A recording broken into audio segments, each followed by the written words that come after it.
Assalamualaikum warahmatullahi wabarakatuh, sahabat muslim di mana saja berada.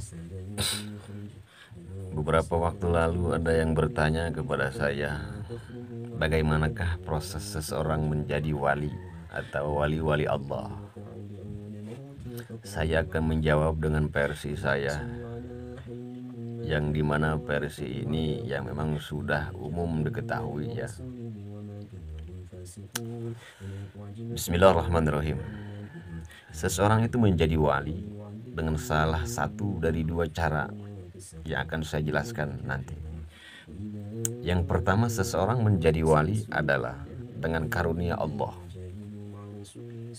Ada kalanya seorang menjadi wali karena mendapatkan karunia dari Allah Subhanahu wa Ta'ala, meskipun ia tidak pernah dibimbing oleh seorang syaikh, mursyid, atau siapalah itu namanya. Karena apa? Karena di dalam surat Asy-Syura, kalau kita artikan dalam bahasa Indonesia atau terjemahannya, Allah menarik kepada agama ini, yaitu orang-orang yang dikehendakinya dan memberi petunjuk kepada agamanya yang suka kembali kepada Allah Subhanahu wa Ta'ala. Yang kedua, karena usaha seseorang melalui dia bertoriko, bersuluk, dan lain sebagainya. Karena Nabi Muhammad SAW bersabda dalam sebuah hadis qudsi yang artinya Allah berfirman, seorang yang memusuhi wali-wali Allah, maka aku akan mengumumkan perang dengannya. Tidak seorang pun dari hambaku yang mendekati dirinya kepadaku dengan amal-amal fardu ataupun amal-amal sunnah sehingga aku menyayanginya, maka pendengarannya, pandangannya, tangannya, dan kakinya aku beri kekuatan. Jika ia memohon sesuatu atau pemohon lindungan, maka Allah akan berkenan untuk mengabulkan permohonan itu, dan lain sebagainya. Kemudian, apakah seseorang wali mengetahui bahwa dirinya adalah wali? Nah, tentang hal ini, para guru, para ulama mempunyai dua versi. Pendapat yang pertama di antara mereka ada yang berpendapat bahwa seseorang menjadi wali tidak mengetahui bahwa dirinya adalah seorang wali Allah. Kenapa? Ada kemungkinan besar pengetahuannya tentang dirinya telah mendapat pangkat dari Allah sebagai wali, dikhawatirkan ia merasa senang. Tetapi sebahagian pendapat pun ada yang mengatakan, ada pula yang berpendapat bahwa seseorang tahu bahwa dirinya adalah seorang wali.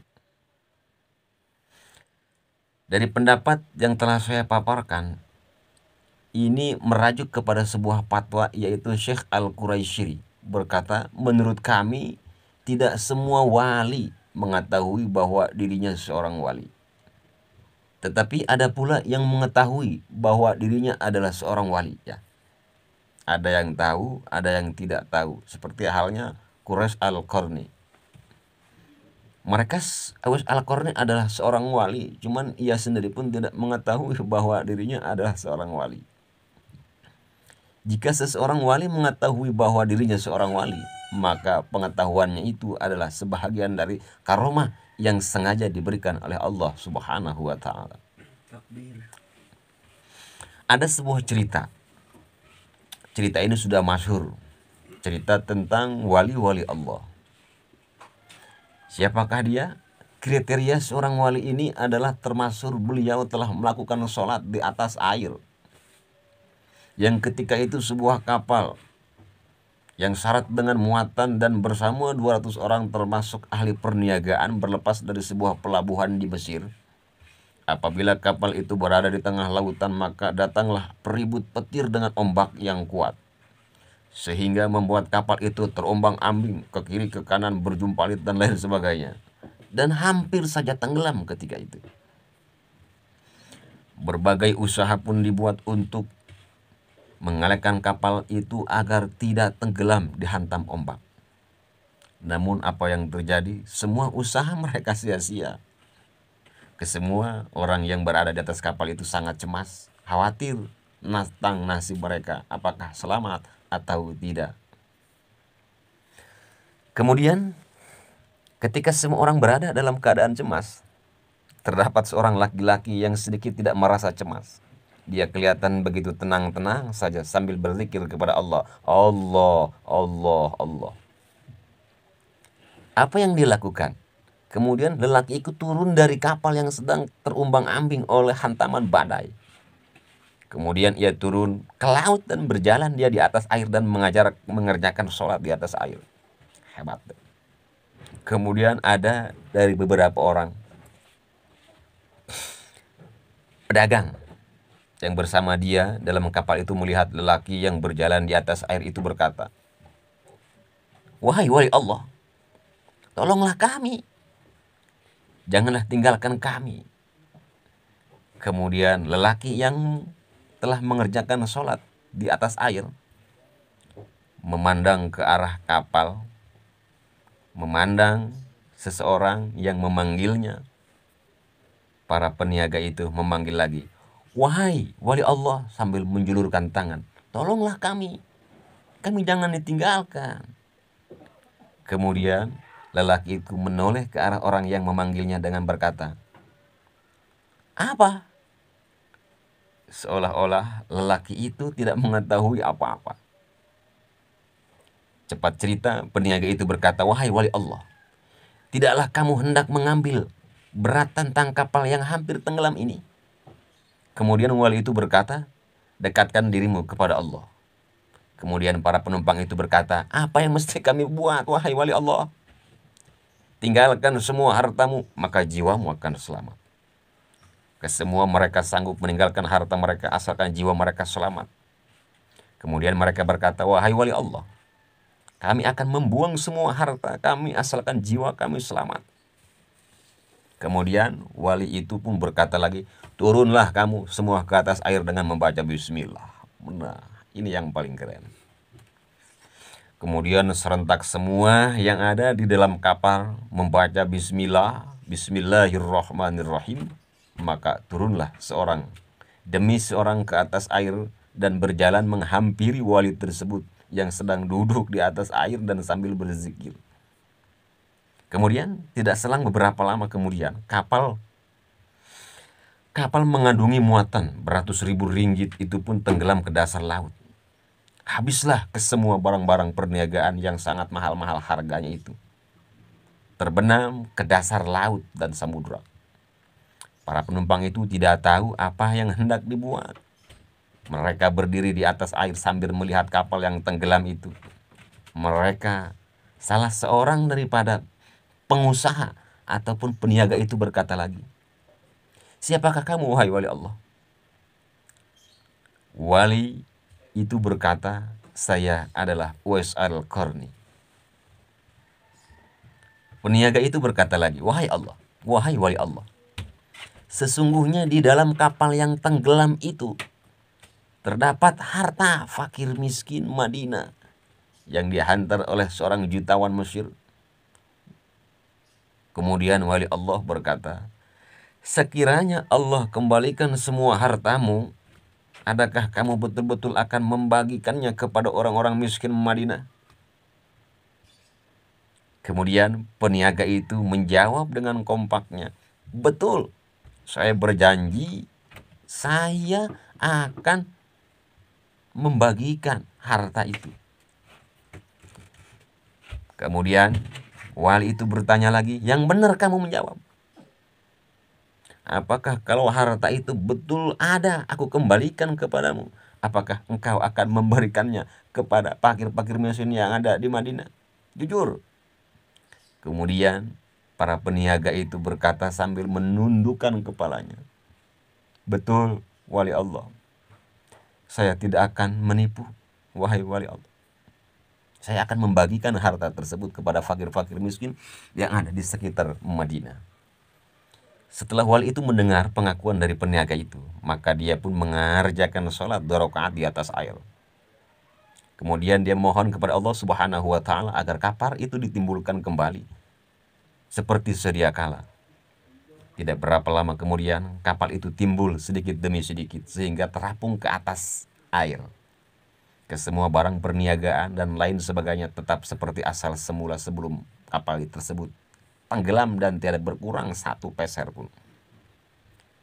Setelah dinaikkan, kesemua penumpang ke atas kapal itu dan meneruskan pelayaran ke tempat yang dituju. Apabila sampai di Manidah, peniaga yang berjanji dengan wali Allah itu terus menunaikan janjinya dengan membagi-bagi harta kepada fakir miskin di Madinah, sehingga tiada seorang pun yang tertinggal.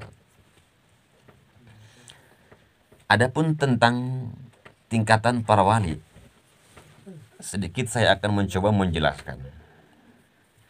Tidak beda halnya seperti para nabi-nabi dan rasul-rasul, yang martabatnya serta kedudukan mereka tidak sama di antara satu sama lain. Begitu halnya para aulia juga diberi martabat berlainan.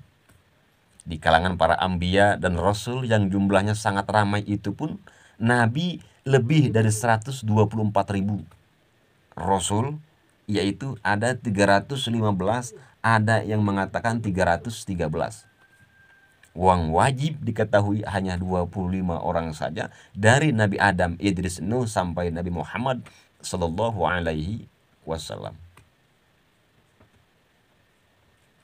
Dari 25 orang ini, dari Nabi dan Rasul, ada pula 5 orang yang dikaruniai oleh Allah memiliki martabat yang sangat tinggi.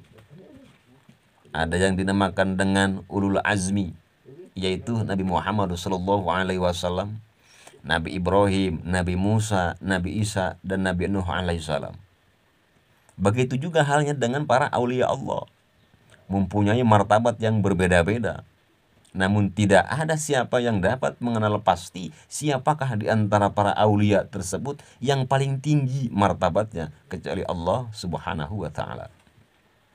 Karena apa? Karena fungsi atau peranan para nabi dan rasul, seperti dijelaskan dahulu, para nabi dan rasul yang diutus kepada manusia harus membuktikan bahwa mereka dibekalkan oleh mukjizat yang dikaruniai oleh Allah Subhanahu wa ta'ala kepada nabi dan rasul.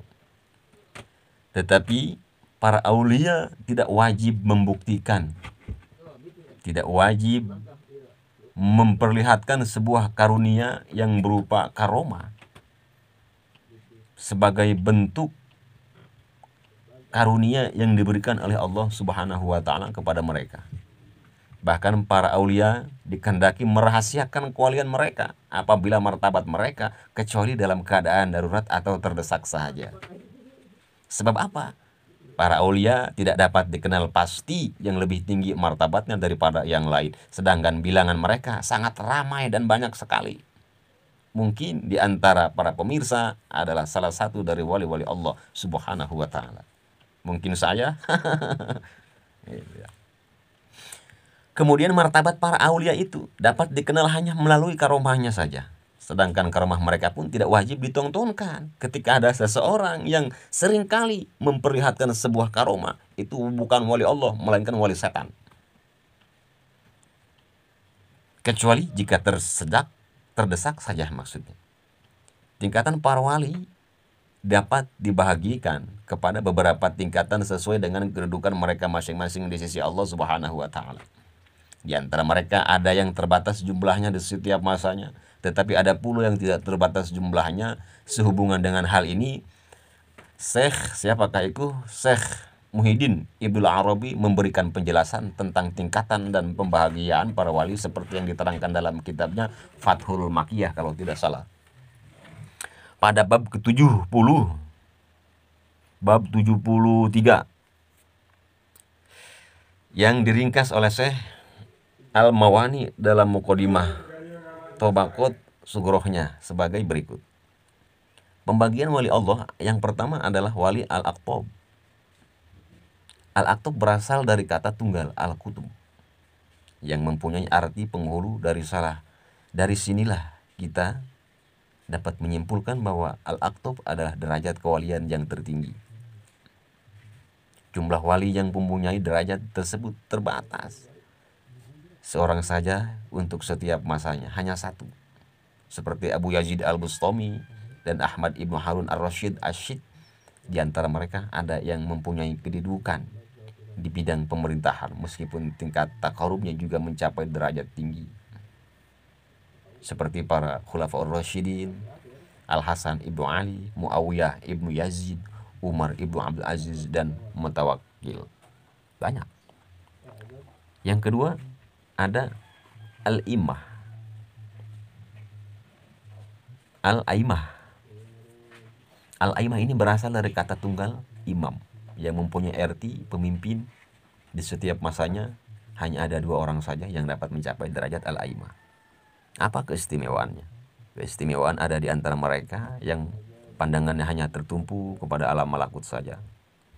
Ada pula pandangannya yang hanya tertumpu di alam malaikat saja. Ahmad, jendela tutup kan? Jendela pantau tutup.